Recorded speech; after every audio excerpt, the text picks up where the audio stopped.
2008 থেকে 2023 সাল পর্যন্ত গত 15 বছরে দেশের ব্যাংক খাতে বড় বড় অন্তত 24টি আর্থিক কেলেঙ্কারির ঘটনা ঘটেছে।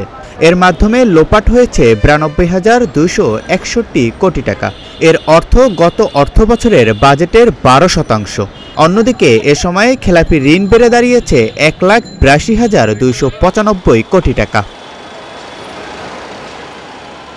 সোমবার রাজধানীর ধানমন্ডিতে centre for policy dialogue CPD কার্যালয়ে ব্যাংকিং খাতের সুশাসন ফিরিয়ে আনতে করণীয় শীর্ষক মিডিয়া ব্রিফিংয়ে সিপিডির নির্বাহী পরিচালক ফাহমিদা খাতুন এর তথ্য তুলে ধরেন।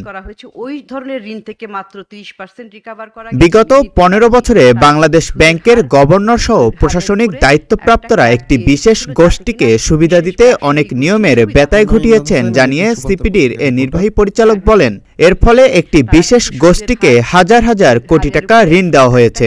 এর সঙ্গে জড়িতদের শাস্তির দাবি জানান তিনি। যে বাংলাদেশ ব্যাংক তার যে স্বাধীনতা, তার যে ক্ষমতা দেওয়া হয়েছে সেটা প্রয়োগ না করে বরঞ্চ বিশেষ গোষ্ঠীর স্বার্থের কথা বিবেচনা করে অনেক সময় নীতিমালা, বহু ক্ষেত্রে নীতিমালাগুলি নেওয়া হয়েছে এবং যার ফলে কিন্তু আমাদের অর্থনীতি প্রচণ্ড, শুধুমাত্র ব্যাংকিং খাত না, অর্থনীতিও ক্ষতিগ্রস্ত হয়েছে। সেখানে আমরা কি দেখেছি যে বাংলাদেশ ব্যাংক ঠিক সময়ে সঠিক মুদ্রানীতিটা ব্যবহার করতে পারেনি। ব্যাংকের ম্যানেজমেন্ট সবাই কিন্তু একসাথে কাজ করে থাকে, তা না হলে তো এত বড় স্ক্যামগুলি হয়ে থাকে না। সেটারও কিন্তু পুঙ্খানুপুঙ্খ আসলে এগুলোর তদন্ত করা প্রয়োজন। খেলাপি ঋণের পরিমাণ বেড়েই চলছে জানিয়ে এ অর্থনীতিবিদ আরও বলেন, 2009 সালে খেলাপি ঋণের পরিমাণ ছিল 22,481 কোটি টাকা, যা চলতি বছরের মার্চ পর্যন্ত দাঁড়িয়েছে 1,82,295 কোটি টাকায়।